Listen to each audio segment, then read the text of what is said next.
Guys, welcome back for the second part. और आज हम पढ़ने वाले हैं टाइप्स ऑफ केमिकल रिएक्शंस। तो स्टार्ट करते हैं। फर्स्ट पार्ट होता है इट इज कॉम्बिनेशन रिएक्शन। जैसा कि नाम से ही पता चल रहा है, इसके अंदर दो या दो से ज्यादा केमिकल्स आपस में कंबाइन करने वाले हैं और जहां से मिलेगा हमें एक नया प्रोडक्ट। जैसे कि हमने पहले एग्जांपल पढ़ा था, C+O2 gives CO2। यहां क्लियरली देखा जा सकता है कि दो रिएक्टेंट्स हैं हमारे पास और उनके कंबाइन होने की वजह से क्या मिल रहा है, हमें एक सिंगल प्रोडक्ट मिल रहा है। तो इस तरह की रिएक्शन को बोला जाएगा कॉम्बिनेशन रिएक्शन। और एग्जांपल देखते हैं, H2 plus O2 this gives H2O। तो यहां भी क्या हो रहा है, दो रिएक्टेंट आपस में कंबाइन कर रहे हैं जिनकी वजह से बन रहा है एक सिंगल प्रोडक्ट। तो दो रिएक्शंस अगर इसको डिफाइन करें तो चलिए स्टेटमेंट लिखते हैं।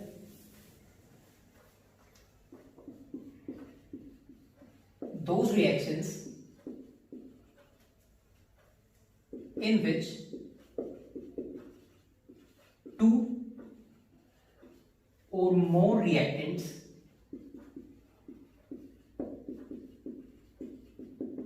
combine chemically to give a single product।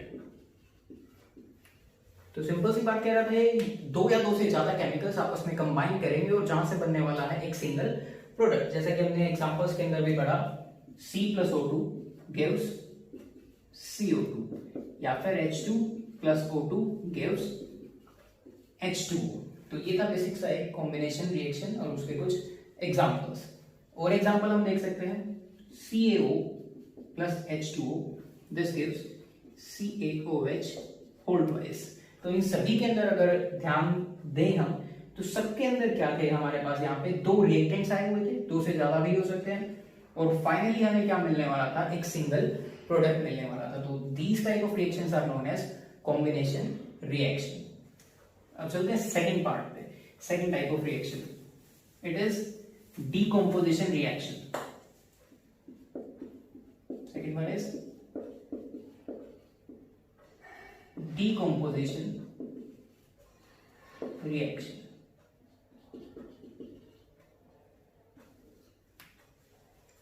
बिल्कुल एज अ नेम सजेस्ट, यहां भी हम बिल्कुल सिंपल सा देख सकते हैं इसके नाम से, डिकम्पोज होना। कहने का मतलब एक सिंगल रिएक्टेंट टूट जाएगा, स्प्लिट अप हो जाएगा छोटे छोटे सिंपलर सब्सटेंसेस के अंदर। For example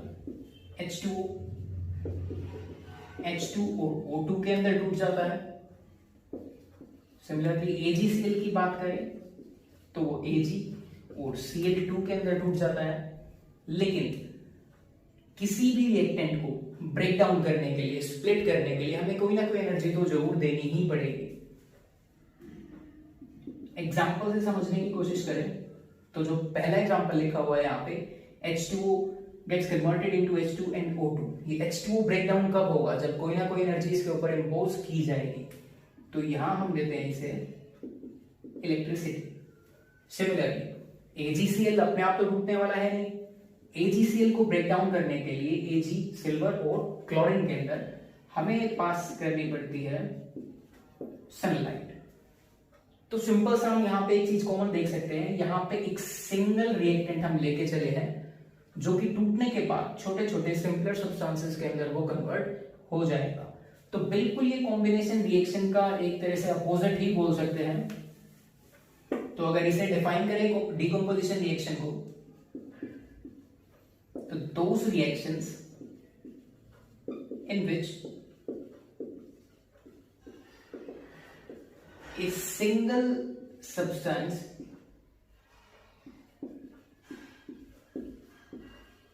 gets converted into two or more simpler substances, gets converted into two or more substances। तो बिल्कुल सिंपल सा था। यहाँ पे कॉम्बिनेशन के अंदर हमने क्या देखा, दो या दो से ज्यादा रिएक्टेंट थे और हमें मिल रहा था एक सिंगल प्रोडक्ट। लेकिन यहाँ पे दो या दो से ज्यादा प्रोडक्ट बनेंगे जबकि हमारे पास था एक सिंगल रिएक्टेंट। अब हमें आगे देखना है types of decomposition reaction. Decomposition reaction के भी कुछ टाइप्स होते हैं और वो डिपेंड करता है ये डीकंपोजिशन किस वजह से आई थी। अगर डीकंपोजिशन हीट की वजह से हुई है, मतलब हमने हीट किया किसी सब्सटेंस को फिर वो फर्दर ब्रेक डाउन हो गया छोटे छोटे सब्सटेंसेस के अंदर, तो हीट की वजह से डीकंपोजिशन आ सकता है, या वो डीकंपोजिशन आ सकता है इलेक्ट्रिसिटी पास करने की वजह से, और या वो आ सकता है सनलाइट पास करने की वजह से। तो इन्हीं बेसिस पे हम डीकंपोजिशन रिएक्शन को फर्दर क्लासिफाई कर सकते हैं। अगर डीकंपोजिशन हीट की वजह से हुआ है, अगर हीट की वजह से वो सब्सटेंस टूट गया, फॉर एग्जांपल सिंबल्स के अंदर एक चीज छूट गई थी हमारी, ये जो ट्रायंगल लिखा हुआ है ये रिप्रेजेंट करता है हीट को, कि हमने इस रिएक्शन के अंदर हीट दी है। तो अगर CaCO3 कैल्शियम कार्बोनेट पे हीट प्रोवाइड की जाए तो वहां से हमें मिलता है CaO प्लस CO2। तो अगर इसे देखें, यहाँ पे हम लेके चले थे एक सिंगल रिएक्टेंट, हमने उसे हीट किया और हीट करने की वजह से वो छोटे छोटे सब्सटेंसेस के अंदर टूट गया। कहने का मतलब डीकंपोजिशन हुआ, और किस वजह से हुआ? हीट की वजह से। तो ऐसी रिएक्शंस को क्या कहा जाएगा? These are thermal decomposition reactions. अगर डीकंपोजिशन हीट से आई है तो उसे क्या कहा जाएगा? Thermal decomposition reaction. चलिए अब नेक्स्ट देखते हैं हम। अगर डीकंपोजिशन इलेक्ट्रिसिटी की वजह से आया हो, एग्जांपल हमने देखा था अभी, H2O में इलेक्ट्रिसिटी अगर पास की जाए, इलेक्ट्रोलिसिस किया जाए, तो हमें फाइनली मिलने वाला है H2 एंड O2।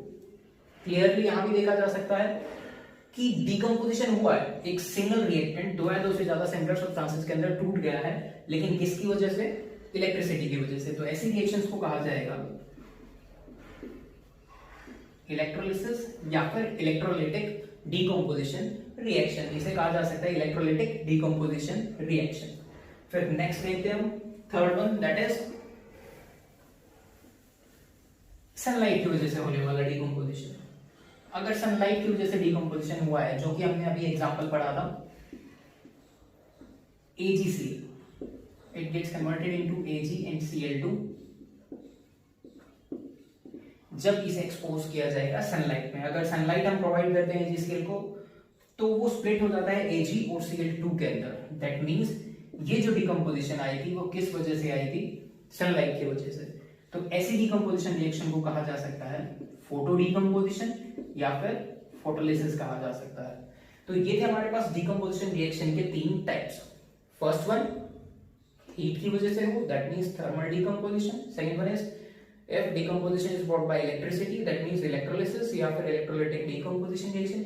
और third one if the decomposition is brought by sunlight, जिसे कहा जा सकता है फोटोलिसिस या फिर फोटो डीकंपोजिशन रिएक्शन। तो जल्दी से एक क्वेश्चन देख लेते हैं अभी।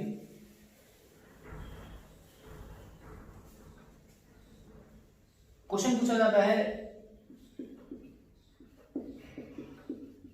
Differentiate between combination and decomposition reaction.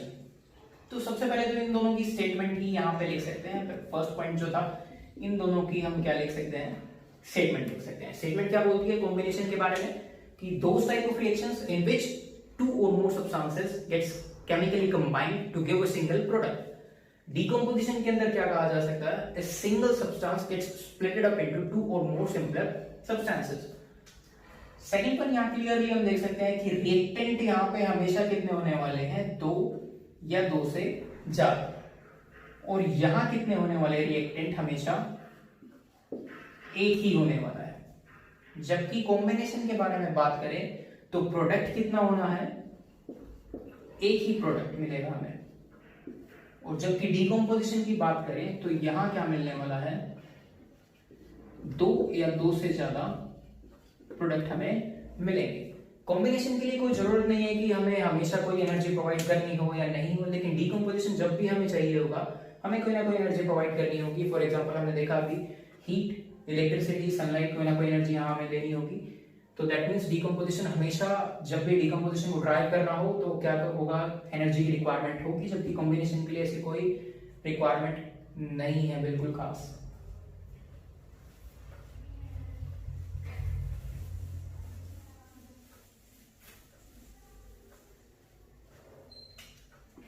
फिर नेक्स्ट यहां पे देख सकते हैं हम, इट इज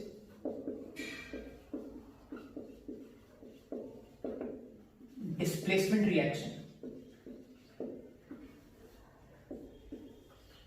तो जैसा कि नाम में पता चल रहा है डिस्प्लेसमेंट रिएक्शन, डिस्प्लेसमेंट मींस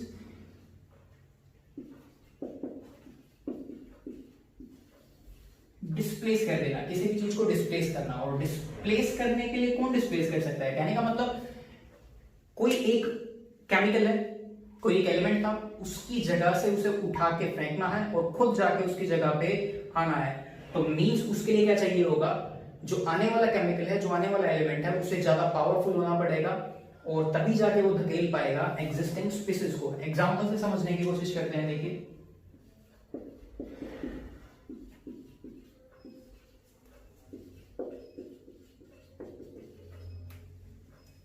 अगर ये एग्जांपल देखा जाए तो यहां देख सकते हैं Zn, जिंक को रिएक्ट कराया गया कॉपर सल्फेट के साथ। अब यहां क्लियरली देख सकते हैं कॉपर बाइंडेड स्टेट के अंदर है, कहने का मतलब कॉपर अभी सल्फेट के साथ बाइंडेड था। और जैसे हम प्रोडक्ट केस के अंदर देखें तो जिंक फाइनली किसके साथ बाइंड हो गया है, सल्फेट के साथ, और कॉपर को यहां से निकाल दिया गया। कहने का मतलब जिंक आया और जिंक ने कॉपर को यहां से निकाल के फेंक दिया अलग। देख सकते हैं जिंक आया, जिंक ने कॉपर की जगह ली और कॉपर को फाइनली बाहर निकाल दिया। कहने का मतलब जिंक ने कॉपर को क्या किया है, डिस्प्लेस किया है, उसकी जगह से उठा के बाहर फेंक दिया है। तो ऐसा कौन कर सकता है, एक पावरफुल स्पीसीज ही ऐसा कर सकती है, कहने का मतलब। और केमिस्ट्री की टर्म्स में बोले तो पावर को क्या कहा जा सकता है कि more reactive species. Powerful species की जगह क्या बोल सकते हैं, मोर रिएक्टिव। अगर आने वाली जो स्पीसीज थी वो ज्यादा रिएक्टिव है एग्जिस्टिंग से, एग्जिस्टिंग मतलब कॉपर था पहले सल्फेट के साथ, अगर कॉपर से ज्यादा रिएक्टिव है जिंक, तो जिंक कॉपर को हटा सकता है, डिस्प्लेस कर सकता है। अगर इसका रिवर्स हम करने की कोशिश करें, एग्जांपल देखते हैं।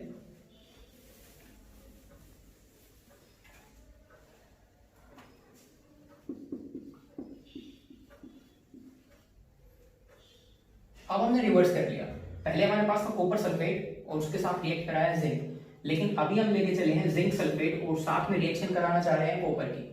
हमें पता है zinc is more reactive than copper. अगर रिएक्टिविटी की बात करें तो जिंक क्या होता है, ज्यादा reactive as compare to copper. कहने का मतलब कॉपर लेस रिएक्टिव था, तो क्या एक less reactive species highly reactive species को डिस्प्लेस कर पाएगी, नहीं कर पाएगी। दैट मींस यहां पे कोई रिएक्शन नहीं होने वाली है। तो क्लियर सा है गाइस, डिस्प्लेसमेंट रिएक्शन किसे कहा जाएगा, such type of reaction in which a highly reactive species is displacing a less reactive species from its compound। एक highly reactive species अगर less reactive species को उसके compound से निकाल देती है तो ऐसी रिएक्शन को क्या कहा जाएगा, डिस्प्लेसमेंट रिएक्शन। स्टेटमेंट बिल्कुल लिख लेते हैं यहां पे।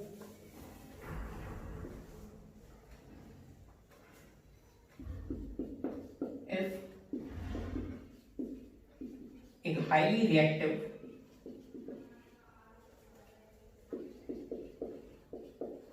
Element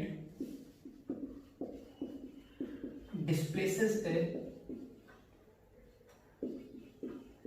less reactive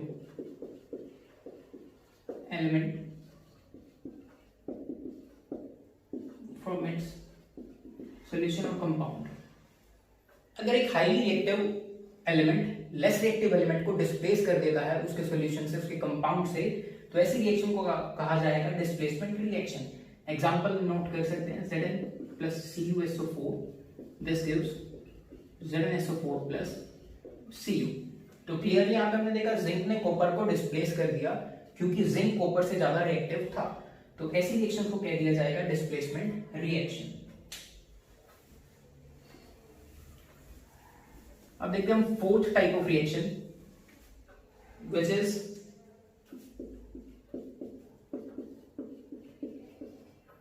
double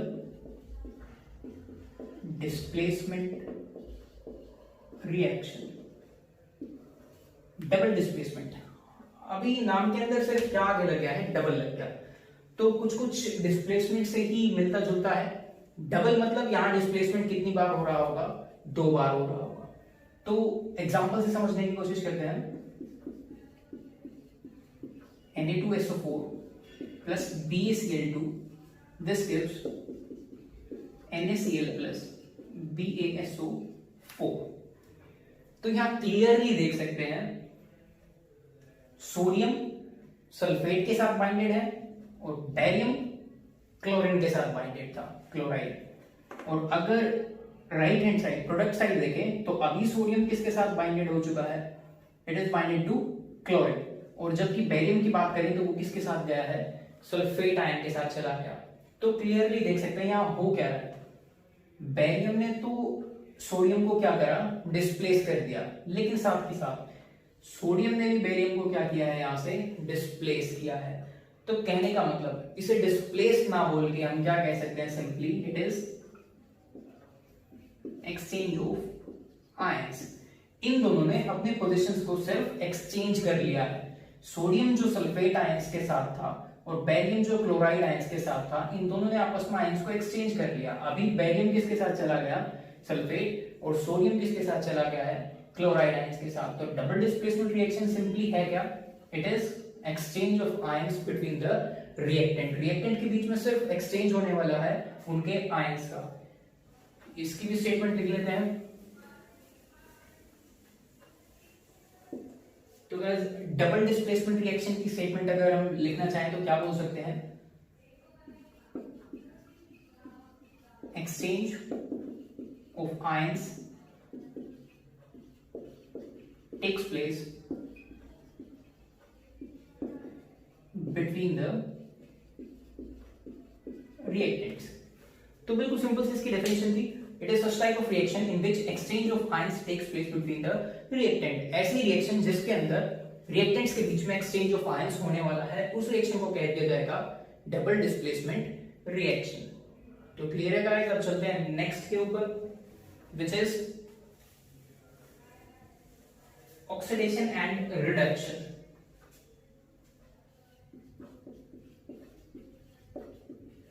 oxidation and reduction, एक एक करके समझने की कोशिश करते हैं ऑक्सीडेशन और रिडक्शन को। सबसे पहले स्टार्ट करते हैं ऑक्सीडेशन के साथ।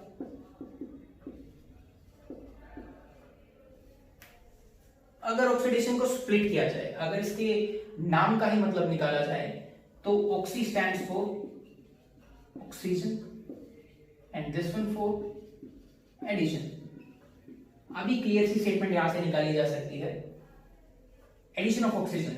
अगर किसी भी रिएक्टेंट के अंदर ऑक्सीजन को ऐड कर दिया जाए तो ऐसी रिएक्शन को क्या कहा जाएगा, ऑक्सीडेशन रिएक्शन। और इसे डिफाइन करें तो सिंपल सा डिफाइन कर सकते हैं ऑक्सीडेशन को, एडिशन ऑफ ऑक्सीजन और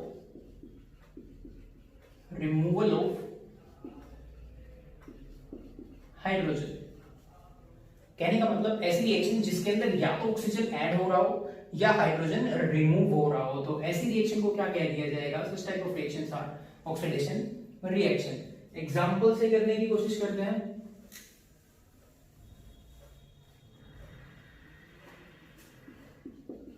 C+O2 gives CO2। तो देखिए यहां कार्बन लेके चले थे हम, और कार्बन के अंदर फाइनली क्या ऐड हो चुका है, प्रोडक्ट के अंदर ऑक्सीजन ऐड हो चुका है। दैट मींस इस रिएक्शन को क्या कहा जा सकता है, इट इज ऑक्सीडेशन रिएक्शन।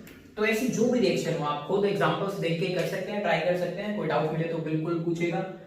तो जितने भी ऐसी रिएक्शन है जिनमें या तो ऑक्सीजन का ऐड हो रहा हो या फिर हाइड्रोजन रिमूव हो रहा हो वहां से, तो ऐसी सभी रिएक्शन को क्या बोल दिया जाएगा, ऑक्सीडेशन रिएक्शन बोल दिया जाएगा। Next one is reduction. बिल्कुल इसका अपोजिट है रिडक्शन। तो रिडक्शन रिएक्शन है, बिल्कुल अपोजिट था। तो यहां क्या हो जाएगा, वहां अगर ऑक्सीडेशन के अंदर बात करें एडिशन ऑफ ऑक्सीजन और रिमूवल ऑफ हाइड्रोजन, तो रिडक्शन के अंदर बिल्कुल उल्टा है, एडिशन ऑफ हाइड्रोजन और रिमूवल ऑफ ऑक्सीजन। तो स्टेटमेंट लिख सकते हैं बिल्कुल, इफ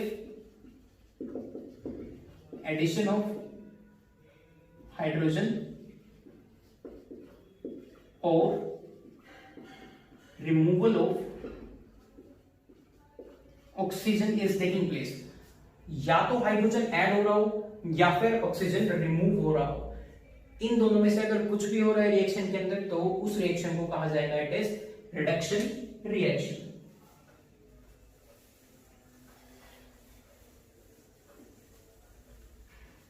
फॉर एग्जाम्पल,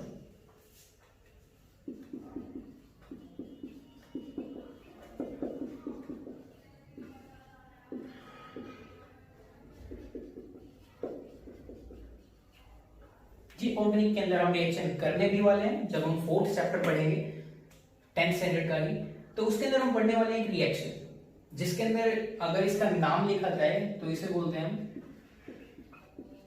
इथीन। अगर इथीन के अंदर हाइड्रोजन को ऐड किया जाए निकल की प्रेजेंस में, तो वहां से हमें मिलता है इथेन। इसके बारे में बाद में पढ़ेंगे, इथीन इथेन कैसे ये नाम सब आते हैं, कैसे हम इनको लिख सकते हैं। अभी फिलहाल हमें जो देखना था, यहां अगर देखा जाए तो ये था, अगर इसके नंबर ऑफ कार्बन्स और हाइड्रोजन अगर हम काउंट करें, number of carbons 2, number of hydrogens 4, तो इसे C2H4 भी लिखा जा सकता है। तो C2H4 plus H2, this gives C2H6। अगर इस रिएक्शन के अंदर देखें तो हो क्या रहा है, C2H4 और यहां ये क्या बन चुका है C2H6। Number of carbon same है, लेकिन क्या चीज बढ़ चुकी है, हाइड्रोजन बढ़ चुका है। और रिडक्शन में हमने क्या पढ़ा था, एडिशन ऑफ हाइड्रोजन और रिमूवल ऑफ ऑक्सीजन, और यहाँ पे क्या हो रहा है, addition of hydrogen. That means ये रिएक्शन भी किसका एग्जांपल है, रिडक्शन रिएक्शन। तो इस तरह से हम और भी एग्जांपल्स पढ़ सकते हैं ऑक्सीडेशन और रिडक्शन रिएक्शन के। तो ये था ऑक्सीडेशन एंड रिडक्शन।